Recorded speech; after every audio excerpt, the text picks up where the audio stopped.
we are talking about I Am Wonder Woman. How many of you have seen the movie Wonder Woman already? Oh, man. How many people plan to see it and you haven't yet? Sorry, I am going to spoil it. I am. But I'm going to be very vague, I promise. It's just too good not to preach. I'm going to be very vague and I'm not going to spoil it. And so it'll be fine. You'll be fine. And then when you go see it, you're going to see the kingdom in it and you might not have caught it before, okay? How many of you were here? Was anybody here for first service? I don't know why. But for some reason, it just feels so inauthentic just to tell the same jokes again. It's just like, you just told that joke before, but I'm still going to do it. I'm still going to tell my jokes. They're like written in. So I am not a comic fan. I haven't seen all the comic movies. I really am. That's just not one of the things that I do, see comic movies. But when I got to town, my friend Erica, she was here first service. She said, we got to go see Wonder Woman. And she created a group chat for us to figure out when we were going to see it. And then we were seeing it after church, and she shows up with these boots laced up to here. I'm like, okay, apparently I need to take this seriously because this is okay. Wonder Woman, we're going to see Wonder Woman. So, I'm just going to hang out with the girls. I haven't seen them in forever. And we get to the movie, and it was amazing. And we were in one of those fancy movies where they have the recliner chairs, and so you're laying out in the chair, and I'm in the chair when the fighting scenes, I'm in battle, I'm kicking, I'm just going for it, and run, and Erica's like, okay, I didn't know we did this in the movies, Yvette's on the other side, she's like, yeah, I've known her for 20 years, we do this in the movies, we talk to the screen, we fight in the movies. So it was I just felt like Wonder Woman when I was watching it, and I felt amazing, and it was great, it was really great. So for those of you that are super religious, and I said this joke, see, I'm not going to do that. I'm not going to say I said this joke in the first, we're fine? Okay. So don't get religious on me because I'm going to be saying, and I'm going to have you say, I am Wonder Woman. We're going to give the guys something else to say. Don't be religious because I don't want the guys saying I am Wonder Woman. That's probably not okay. But don't get religious. I don't want to hear about how Greek mythology is demonic and I'm leading you into, I don't want to hear that, okay? Don't give me that. It is a metaphor. Say metaphor. Say kingdom parallels. I'm an artist. I love art. I love to find the kingdom in all expressions of art. That's what we're going to do. And I would say, I'm glad I'm not famous because if folk be sending me an email talking about the Lord, no, don't be emailing. Don't tell, look, kingdom parallels and metaphors, okay? That's what we're going to find in Wonder Woman. So everybody, you with me? Okay, good. Everybody say, all the women say, I am Wonder Woman! Oh my God, you guys say it great. First I said, first I was a little calm. I'm like, come on, let's take it. So I don't want the guys to say I am Wonder Woman because that's just kind of really not cool. And so my baby sister is an avid comic fan. She's read them all, she's seen them all, she knows them all. So I call her up and I say, who is somebody comparable to Wonder Woman that the guys can say their name? And she goes, oh, Percy Jackson. And she starts to tell me a story and she's going on and on and on. But I'm just hearing the word Percy Jackson and I'm like, isn't that the old deacon that used to sit on the third row and fall asleep in church, and then after church, he'd go out back and smoke a cigarette? Percy Jackson. I can't have the guy say Percy Jackson. That just doesn't work. It just doesn't work. So then she's like, seriously? I'm like, yeah, seriously. She's like, what if you saw it? I'm like, no. And so then she says, well, try Hercules. And so she tells me his story, and I'm like, yes, that will work. So the men, you're going to say, I am Hercules. No, y'all can't let the women outdo y'all. Come on, I need to hear some bass. Come on, man. 1, 2, 3. Yes, that's what I'm talking about. Okay. And so we're going to be saying this over and over because I want us to take that in, what it feels like to be a superhero that's called to save the world. So I've been having a lot of sweet, intimate moments with God lately, and he's just being really sweet because he asked me to start a new school. We've been in Cameroon for the last 7 years. We just graduated our 7th class of radical revivalists, and it's been amazing. I was burnt out and tired, and I went to Kenya to relax, to enjoy, to drink lattes, to eat Ethiopian and Indian food, and to just relax and go on safari. And I get there, and within a week of getting there, I get a prophetic word. You thought you were on vacation, but you're not on vacation. God has called you to build an apostolic work in Kenya. And from Kenya, you're going to take all the nations of Africa. I'm like, what happened to my vacation? So, you know how if a guy messes up with his girl and he's bringing her flowers and sweet things, I feel like God is just being real extra sweet to me because he knows he just put a whole new country on my back. And so he's been really, really sweet. This week I was getting ready to exercise and I woke up too early, so it was still dark outside. So I'm looking at my weather app, trying to see what time the sun is gonna come up. Like I don't wanna walk in the dark. I'm overcoming a fear of snakes, let's put it that way. So I don't wanna walk outside when it's still dark. I need the sun to be up. I need to be able to see that a stick is a stick and a hose is a hose. I don't wanna walk. So I'm waiting for the sun to come up and I'm looking at the weather app and it starts to peek through and God says to me, he goes, I make the sun come up every day. I'm like, yeah, you do. And he just let it sit there. Sometimes you moving too fast and you don't really catch the revelation. And I thought about it, like how long has the earth been the earth? And how long has the sun been coming up every day? And how long has it been predictable, so much so that they could build an app and tell you what time the sun is gonna come up every day? And that he does not set a timer to wake the sun up every day. He set things in motion from the beginning of time so that the sun would know what to do and to come up every day.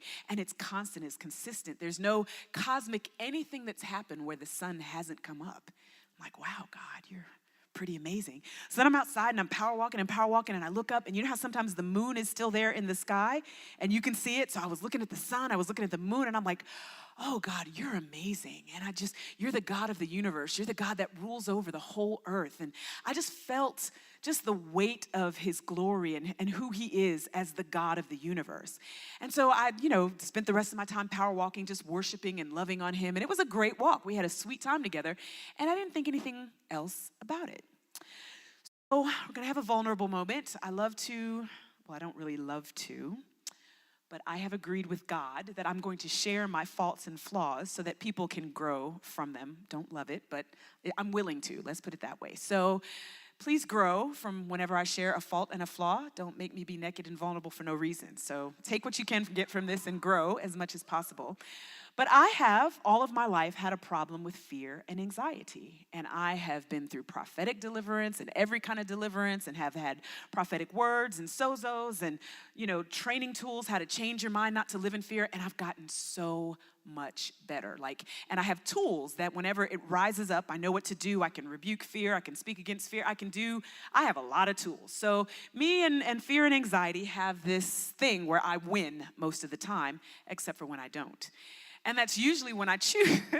That's usually when I choose not to. You have that moment where you decide, hey, I'm going to be victorious, or I'm just going to give into this and just. So it seems like whenever things are a little bit more stressful, I have to fight a little bit more. And so as I'm getting ready to go to Kenya in 3 weeks to a brand new country in Africa to launch a brand new program in a brand new place with brand new people, and we haven't got the visas yet for my staff, so I don't even know if I'm just gonna be there alone or be like, Laura, I'm gonna need you to come teach some classes, for real. That is on the table. If we don't get visas, you need to get a plane ticket, for real. Okay, for real, where's Kurt?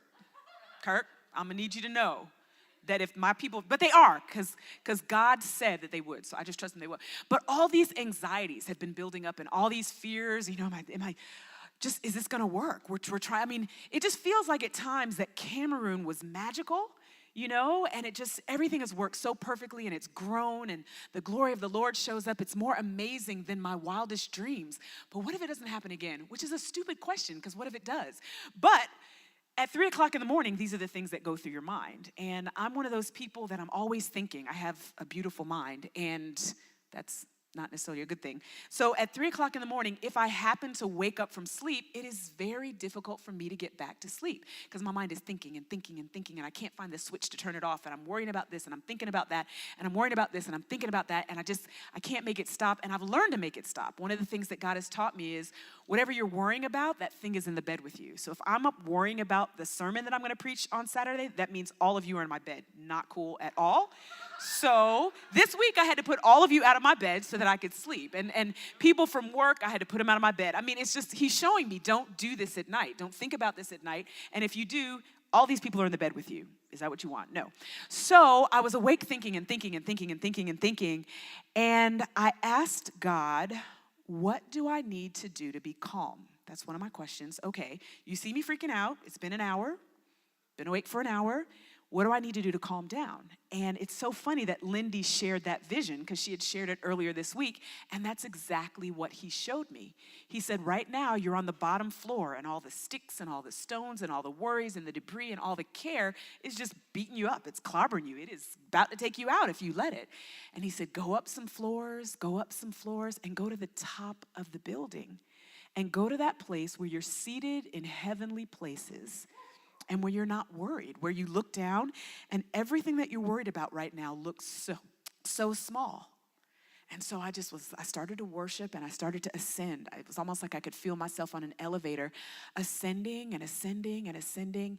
And I got to the top of the building, and I felt no worries. I felt no cares. I felt nothing. And I just was like, okay, we can fall back asleep.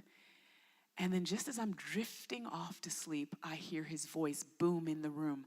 I'm bigger than you think. I'm like, well, okay, thought you were trying to put me back to sleep, but apparently we're about to have an encounter. So, okay. I mean, it just was a thunderous, I'm bigger than you think. And I'm like, okay, what are you telling me? What do you want to show me? And instantly, he carried me back to a message. It was a video that we watched way back in the early days of Bethel Atlanta when we were still in the house. And I can't remember who it was or even what they were talking about. I couldn't find it today if I wanted to. But the person was saying, he was explaining God as the God of the universe. I'm going to get back to Wonder Woman. I'm getting there. I promise. I'm coming around the back way to get to Wonder Woman. So the person was teaching on the God of the universe. And he said, we are one solar system. And he showed a picture of the solar system and all the planets and the moons and all that kind of stuff. And he said, but if you take a step back, our solar system is part of a larger solar system. And it has this many planets and this many moons and this many suns. And if you take another step back, that solar system is a part of a much bigger solar system. And the person just kept taking steps back, and naming planets and naming galaxies and naming universes. And by the time he finished, it was this huge, vast, unimaginable, unfathomable, unmeasurable universe. And the earth was a tiny dot. And he showed the whole galaxy and how earth was so tiny in relationship. And he said, we worry so much, but God is the God of the universe. And he's in control of everything. And he rules over everything. And he set this whole system into motion with a word. What are you worried about? And so I'm in my bedroom, and it got really kind of weird and scary because I felt like the room was expanding, and I was in the middle of all these galaxies and planets and worlds, and it just kept getting bigger and bigger and bigger, and it felt like, whoa. And then I started thinking about how I was going to preach it, and I messed up the encounter because I was, trying to put the sermon together. But I felt the bigness of God, and I felt just who he is. And the next morning I woke up and I started just looking for scriptures, and he led me to Psalm 104 and then Isaiah 40, where it's just talking about how he spoke the world into existence, how he put the mountains on a scale, and how the seas are not even big enough to fit in the palm of his hands. And it just painted this picture of this amazing, glorious, powerful, creative, in charge of the entire universe God. Something about that brought me so much peace and so much comfort that I'm worried about all this little stuff going on in Kenya, and he's ruling over galaxies. And yet at the same time, he knows my name, and every hair on my head is numbered. What am I worried about? What am I fearful? I mean, that's an anxiety buster right there, He's the God of the universe. And then he led me to other scriptures that just demonstrate his beauty and demonstrate his glory. And he just showed me like the picture of himself in the book of Exodus, where he comes on the mountain and he displays his glory there for the first time to the nation of Israel. And literally the whole mountain was quaking and smoking as if it was on fire. And there was the sound of thunderings and lightnings and a tumultuous army. And they were so afraid because they were beholding the glory, and it looked like the mountain was on fire, but it wasn't on fire. It was just the presence of God there. And I realized in that moment, I love intimacy with God and I love being close to him, but I realized that sometimes in pressing into intimacy, I make him a man. make him my buddy. I make him the one that I sit on his lap and he kisses me and he talks to me. But somehow in that, and I got to work on this, he loses his majesty. He becomes familiar. He becomes God, my husband, my father, my love, but he becomes this size. And in that room that night, I just felt how huge he was, how expansive he was. Like there was a moment where it felt like I said, because he said, I'm bigger than you think. And I asked the dumb question, well, how big are you? And all of a sudden I felt like I saw the iris of an eye, but it was huge. It like filled the whole room. And so can you imagine how huge he is if just his iris, and I saw a blink, like his eyelashes blinked across, and I was like, whoa, okay, never mind, I want to know. Because you're about to blow my mind, and I'm not sure, like, if I sit here long enough, I think my brain is going to explode because you're showing me how big you are. You're showing me how amazing you are and how glorious you are. And I think about scriptures in the book of Ezekiel where it talks about the wheel in the middle of the wheel and the fire and the creatures and the glass sea of heaven and the throne, and how he appeared as one that was amber and fire from the waist down and pure fire from the waist up. Like images of the glory and the majesty of God can absolutely blow your mind, and they can just make you understand who he is. Throughout the book of Revelations, throughout the book of Ezekiel, like there was one time that I was having an encounter and I felt like one of the cherubim thingies was like kind of there. And you know, they have one face of an eagle, face of an ox, face of a man. I can't remember the last one. And they have these huge wings, all these wings, and all the wings have eyes in them. Can you imagine, like, if you saw one of those things, like you walked up on this thing? I mean, we get familiar with God, but he's glorious. He's otherworldly. He is this. We can't understand him. We can't explain him. He is majestic. He's royal. He's the ruler over all the universe. And I just was overwhelmed in that moment at 4 o'clock in my bedroom, just at the glory of God.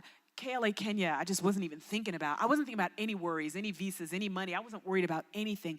I was more worried about, oh my God, he's big. He's going to kill me. It was just terroristic glory. His glory was so great and terrible. If you look through the Bible, any of these guys that had an experience with the glory and the majesty and the royalty and the sovereignty of God, their reaction was extreme. I mean, Daniel, it said he just went completely weak, like his bones turned to nothing, and God had to strengthen him so he could stand up. When John saw Jesus in the book of Revelation, it says he fell on his face like a dead man. When we behold the glory of God, it overwhelms us. It does something to it. Ezekiel was caught up in a vision, and God showed him all this stuff and showed him his glory and showed him his majesty. Then he picked him up by the lock of his hair and carried him from one place to another one to finish the vision. And it says that Ezekiel sat there astonished for 7 days. I mean, can you imagine? I have this really bad habit now. Like, I've been on social media too much, and I use emojis all the time. And so now when I'm talking, I'm making emoji faces. It's really strange. But can you imagine Ezekiel gets picked up and he gets carried and he just sits there for 7 days, blank stare emoji. Like, just dazed and confused for 7 whole days because he's encountered the glory of God. And I began to wish that for all of us, that we could begin to encounter his glory in such ways that it dissipates all our fears, all our worries, all our anxieties. And what happened to each one of those guys when they beheld the glory of God, when they experienced the glory of God, it launched them into a new dimension of their destiny. I love the scripture in the book of Daniel 11 where it says, and the people that know their God shall do great exploits. When you see his majesty, when you see his dominion, when you see his glory, it makes you great. Let the women say, I am Wonder Woman. Yes. Let the men say, I am Hercules. Oh, you guys sound amazing. Awesome. There was an encounter I had once. It was the first time, when I'd never had encounters before. I had some, but not like here. When I came to Bethel, I started having encounters, and it's been amazing. I just released supernatural encounters with the presence of God on every single person listening. And I had this encounter, and it was the first time I actually saw the glory of God. And I walked up these stairs into the throne room, and when the door opened, it was blinding glory. It was so glorious that I could not see. I just literally had to shield my eyes and had to take a few minutes to get used to it. And I feel like God did something in my eyes to make me able to look. And his throne was pure gold, but it wasn't like a gold that we know. It was an otherworldly, amazing, glorious gold. And there was this beautiful crystal stream. It was like liquid crystal with a diamond floor, this river running through the throne of heaven. And it just, there was a pillar that was there, and it was encrusted with diamonds and all sorts of beautiful jewels. And I had a small glimpse of the glory of heaven, the majesty of heaven, the royalty of heaven, the beauty of heaven. And I had a similar reaction like Isaiah. Woe is me, I'm an unclean man. And I found myself covering myself and shifting out of the presence of God, just backing upwards like, I don't deserve to be here. This is too glorious, and I'm just a person. And I felt like the Father said, Sherri, stop, where are you going? Stop backing up. Look at yourself. So it was the first time I beheld his glory. And then when I looked at myself, it was the first time I beheld my glory. And I was dressed in this royal robe that was made of pure gold. And there were golden strands weaved in between my locks. And I looked down and I had this amazing heavenly pedicure. My nails, seriously, my toenails were painted with gold and there were diamonds encrusted in it. And it was the first time that I understood myself to be a glorious creature, a royal son of a royal king. There's a revelation moment that comes when you behold his glory and then you realize that he shares his glory. And in that moment you can say, yes. Okay, so this is where we get to the movie. If there's anybody that just really doesn't want me to spoil it, you have like 5 minutes to walk out the door. So here's the metaphor, and I promise I'm really vague. It won't spoil it. It's really vague. So here's the metaphor.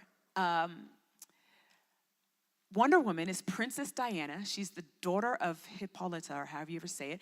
And she is among a race of Amazon women that was created by Zeus to destroy the god of war, this evil god, and to protect the world from war and evil. And her mother created her from clay, and then Zeus blew into her, and she became a living being. And she was created to save the world from evil. Again, I don't want to hear it. I know it's Greek mythology. I'm not advocating Greek mythology. It's just a good story. Don't be binding demons. Don't do all that. It's all right. It's all right. It's art. It's a metaphor. Say metaphor. Okay, good. We good. And as I was watching, I'm like, isn't that just who Jesus was? Because she was born of a woman who was overshadowed by God. And she came and she did great exploits because of that God in her. And Jesus was that. But isn't that who we are as well? We're human beings and we carry the DNA of God. And because of that, we are able to save the world from evil and to establish the kingdom of God on the earth. Amen? So that's who we are as Wonder Woman, as Hercules. We are supernatural beings. We're humans, but we're infiltrated with the DNA of heaven. And that makes us powerful. That makes us glorious. That makes us able to do great exploits. The movie opens with her as a little girl. Again, I'm gonna be vague, I promise it's gonna be all right. And she sneaks out of school and she runs to go watch the Amazon warrior women training. And she's trying to hide because her governess is calling for her and looking for her and trying to make her go back to school. So she tries to hide, but she can't help herself. As she's watching them kicking and swinging their swords and moving, she's a little girl, she's just like, and she's just fighting and kicking and becoming who she is. Because she was born for war. She was fashioned and created for war and to save the world from evil. And so even from childhood, she was drawn to her destiny. She was drawn to be who she was called to be. And she couldn't stay away from it. She couldn't resist it. She could not help herself.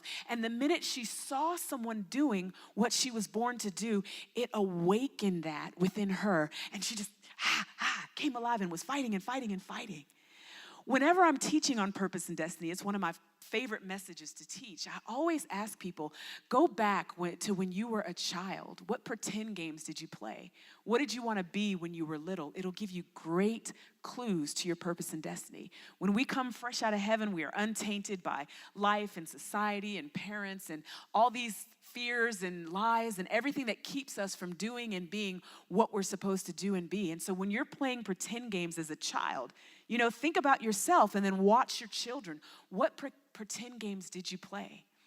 I used to, my aunt named me Miss Black America when I was 4 because I always had a microphone in my hand and I was always on a stage and I was talking, I was singing, I was inspiring, I was doing something just on a stage with a mic in my hand from the age of 4. Nobody taught me that. It was in me. It was natural. It was innate. It was who I was born to be.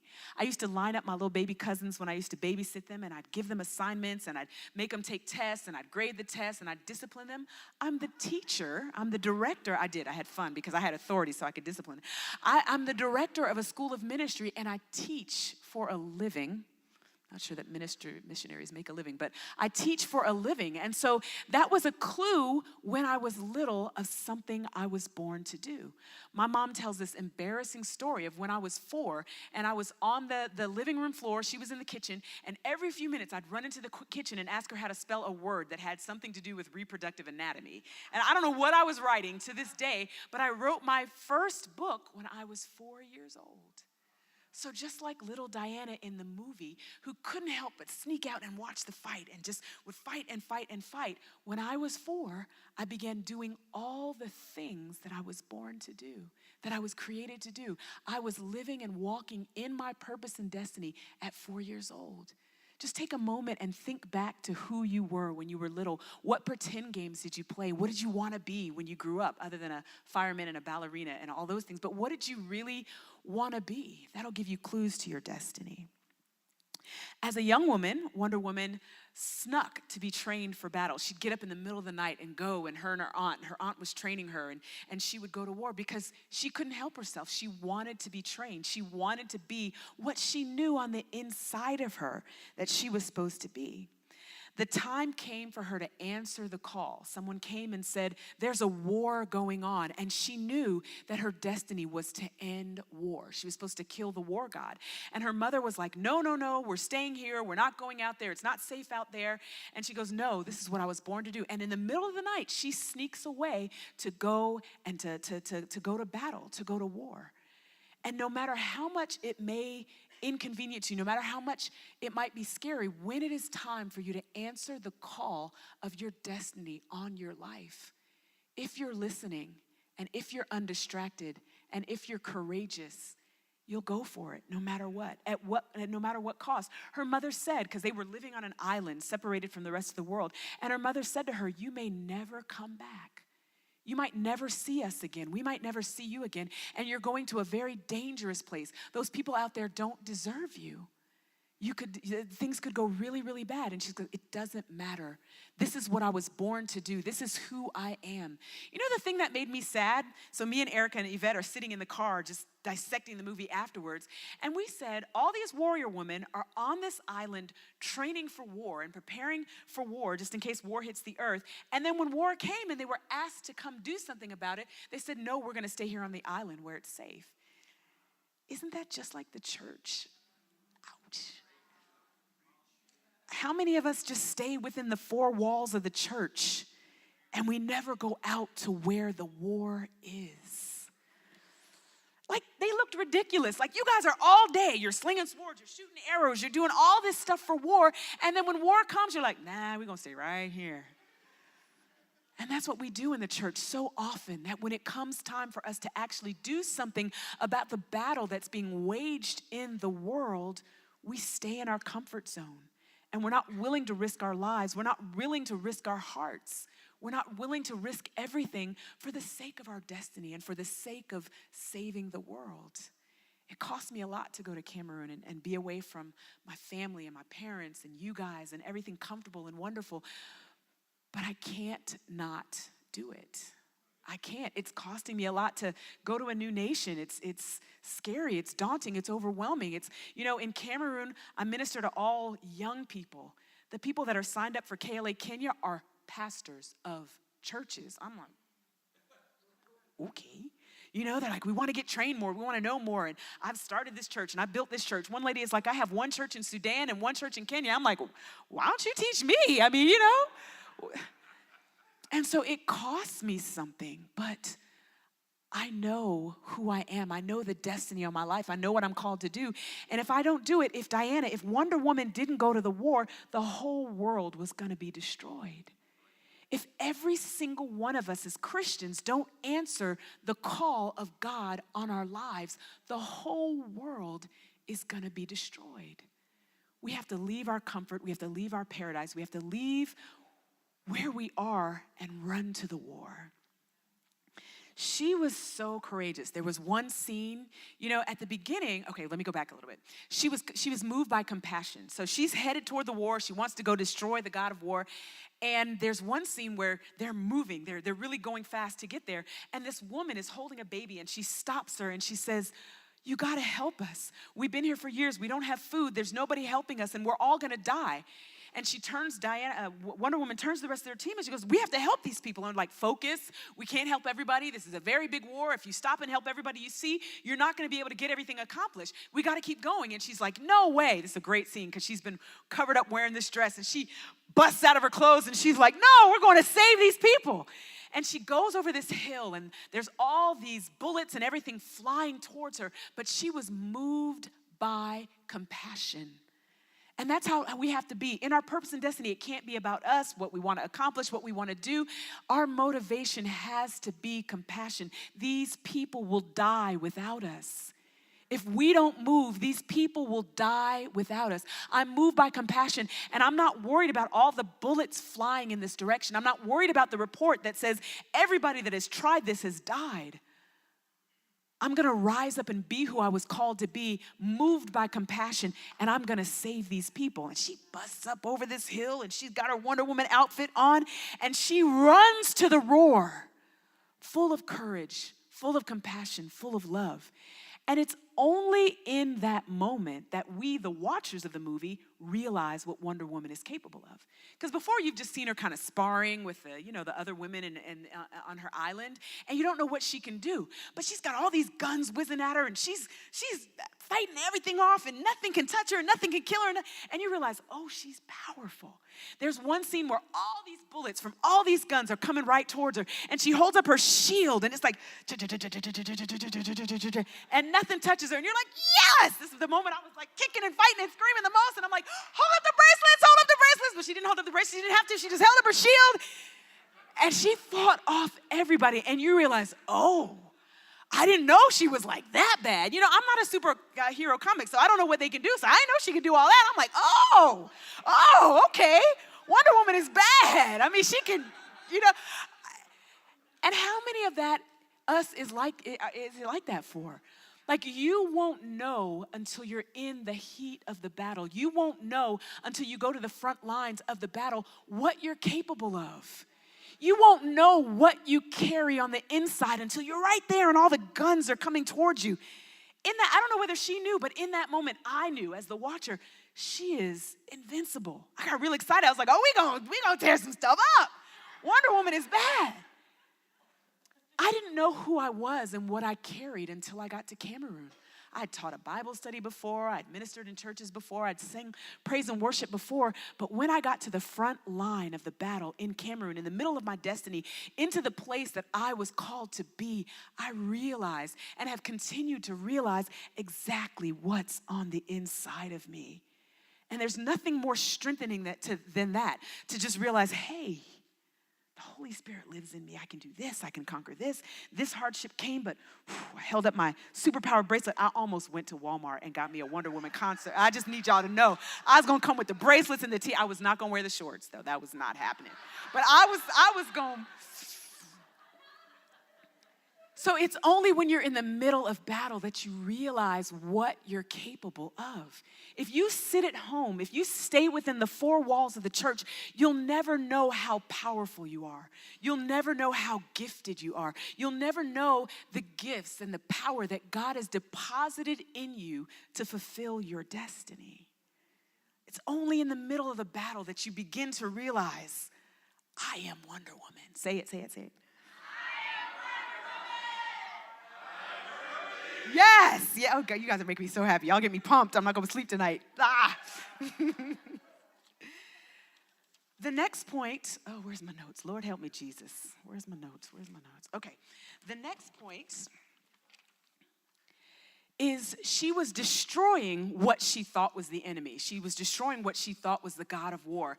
And right before she kills him, she holds up her sword and she says, I am Princess Diana, daughter of Hippolyta, queen of the Amazons, and I am here to destroy you. And she kills the guy.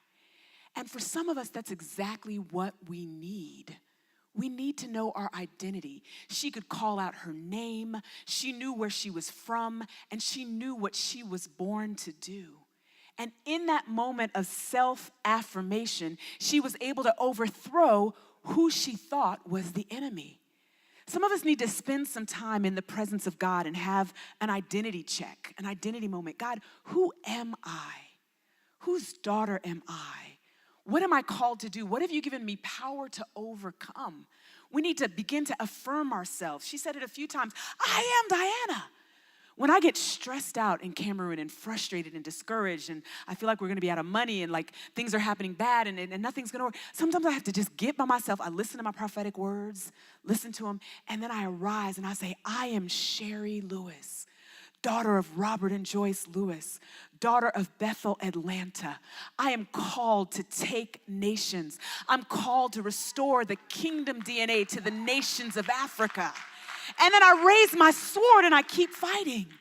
And some of us need to have those moments where we speak and proclaim and declare over ourselves exactly who we are. Amen?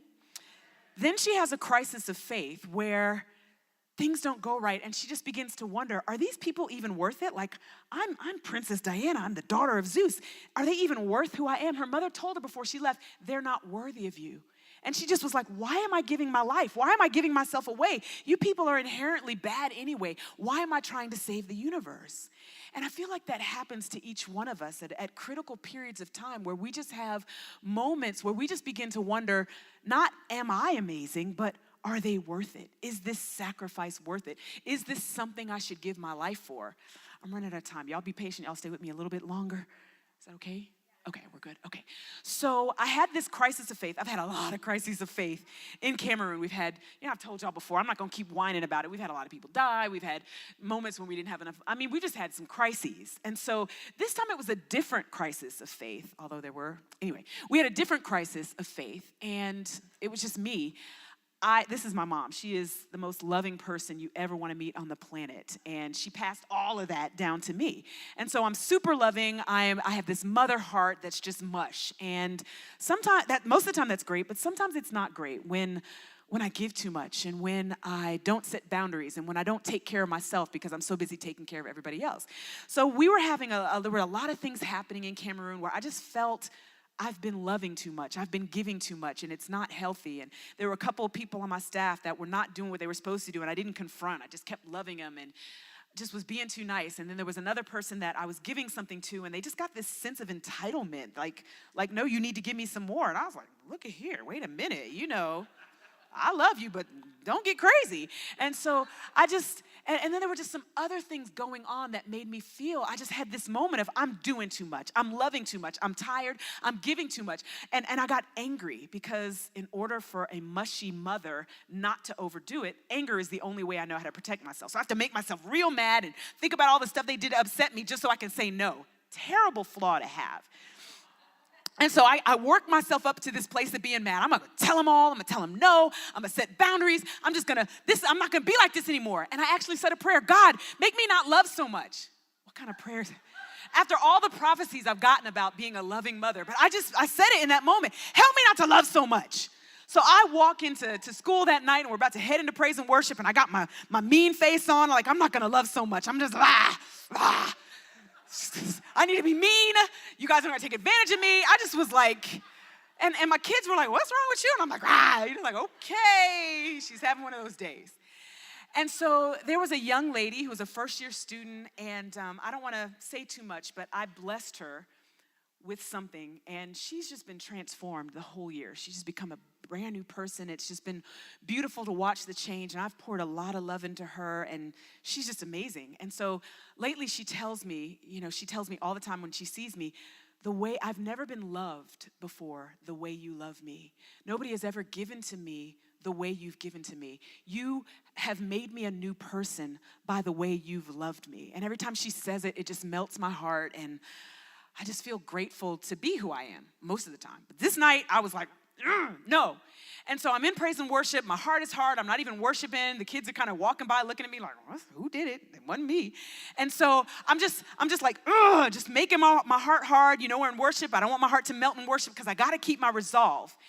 And she walks in a little bit late, and she's dressed beautifully, and her hair is beautiful, and her makeup is amazing, and she just looks amazing. She looks completely transformed. And she walks up by me, and she says it again. Thank you for how you love me. Your love has transformed my life. And I'm like, yeah. Oh, well, so much for being hard, so much for... And God spoke to me when I went home. I really melted. I just had a moment in praise and worship where I just wept and wept. And God spoke to me after praise and worship, and he says, you think that you make the mistake of loving too much. And he said, okay, if that is a mistake, if you're going to make a mistake, always err on the side of love. Completely undid me, completely wrecked me. And so, of course, I'm just mush again. And so I had to decide in that moment, is this worth it? Are they worth my love no matter what? Is it worth me pouring out my whole life? Is it worth me pouring out my love? And the answer was, of course, in that moment where she held me and said, nobody has ever loved me the way that you do. It was a resounding yes. So we got over that crisis of faith, as did Diana in the movie. And so finally, we're getting to the climax of the movie, and like all superhero movies, there's this moment where you're just convinced that she's gonna die. Like, she finally goes up against the God of war, and he's working her over. He's throwing her here, he's throwing her there. He throws a truck at her, and you're like, oh my God, Wonder Woman, yo, like you're about to die, and you get worried. Even though you know it's a superhero movie, you know what's gonna happen, you know she's gonna win, but there is a moment where you're like, I don't know if she's gonna make it. Like I don't know if she's gonna make it. And so he throws her on the ground, and he pins her down with this metal thing, and he's ha, ha, ha, ha, and he's saying all these evil God things over her, and you really wonder, how is she gonna get up? I mean, she's weak from the fight. She's already discouraged from wondering if the world is worth saving, and she's down on the ground, and she just saw something horrible happen that broke her heart. And in that moment, you wonder, how is Wonder Woman gonna get up? How's she gonna do it? And in her mind, she goes back to a scene, and I don't wanna spoil it, but in that scene, what she decides is, I may not believe in these people, and my mom might be right, they may not be worth it, but what I do believe in is love. And in that moment where she says, I believe in love, she busts up off the thing. I don't know. Oh, no, this is the moment where finally the whole movie I'm screaming, put the bracelets together, kill him with the bracelets. So this is the moment she rises up and she goes, and poof, the evil God blew up and she won, and it was amazing. But I love the fact that ultimately what saved the world was the fact that she believed in love. And that has to be the consuming force in every single one of us that causes us to chase after purpose and destiny, that causes us to want to save the world, because we are overcome with and filled with the love of God. And that no matter how difficult it is, no matter how hard it is, no matter how much it looks like we might be destroyed, we believe love wins. Okay, say it one more time, ladies. Yes, men, say it. Awesome. And I just believe that every single one of us needs to walk in the reality that we are superheroes, that we are born of a woman, but we are infiltrated with the DNA of God himself. And that every single one of us is called to save the world in our own unique way. We're all called to destroy the works of the devil, and we're all called to demonstrate love so that love wins. Amen? Stand up for me. Let's take the position. Everybody get your pose. Put your bracelets together. I just release, there you go, Mom, that's awesome. I release over you an overwhelming sense of purpose and destiny. I release over you an overwhelming sense of identity to know that you are amazing, that you are a wonder, that you are a superhero, that you have the DNA of heaven coursing through your entire body, and that you are powerful, that you are called to destroy evil, that you're called to win the war against the enemy, and that God has equipped you with everything that you need to win.